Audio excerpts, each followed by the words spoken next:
mi nombre es José Orellana y vamos a hablar sobre las especificaciones principales de las distintas versiones del Pentium 3. Empezando por el Katmai, el cual contaba con una litografía de 0.25 micrómetros, tenía una caché L1 de 16 KB para datos y 16 KB para instrucciones. En cuanto a la caché L2, tenía una de 512 KB a 50% de velocidad en el procesador.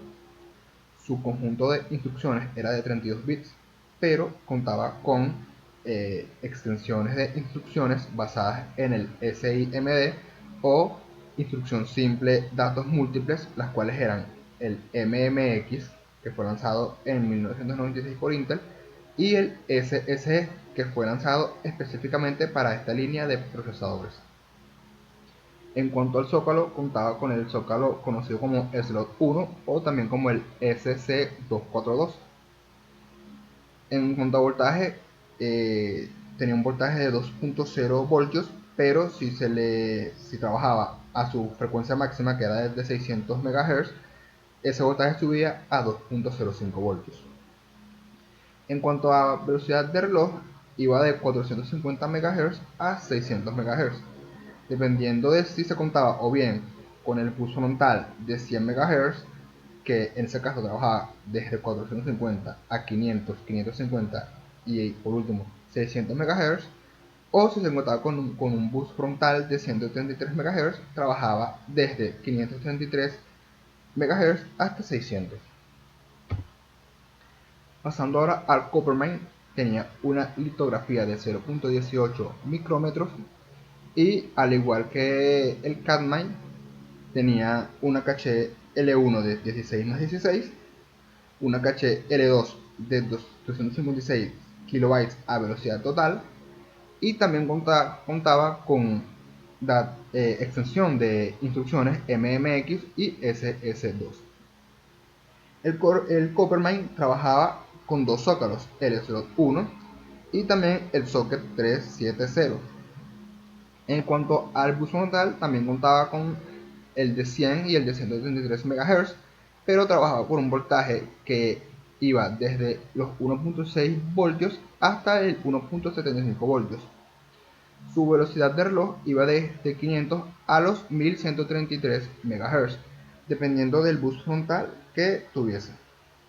Vemos que el modelo E tenía, los modelos E tenían un bus frontal de 100 MHz, mientras que los modelos EB tenían un bus frontal de 133 MHz.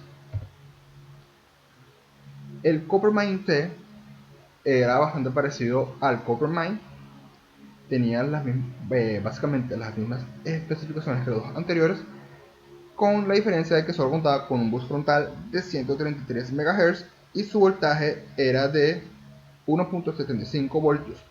También este solo contaba con un zócalo llamado socket 370. Su velocidad de reloj iba de 800 MHz hasta los 1133 MHz. Por último, el Tualatin tenía una litografía de 0.13 micrómetros. Su caché L1, al igual que las tres anteriores, era de 16 más 16, y su caché L2 iba desde los 256 hasta los 512 KB a una velocidad total. Igualmente contaba con las dos extensiones de instrucciones que contaban las tres anteriores, y contaba con un zócalo socket 370.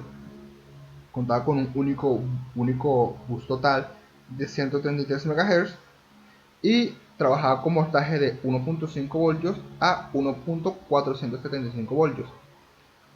Su velocidad de reloj era de 1000 MHz a 1400 MHz, los cuales iban desde el Pentium 3 de 256 KB, trabajaba con 1000 MHz, 1133 hasta 1400 MHz, mientras que el Pentium 3, que contaba con 512 KB de caché L2, iba desde el 1133 hasta el 1400 MHz.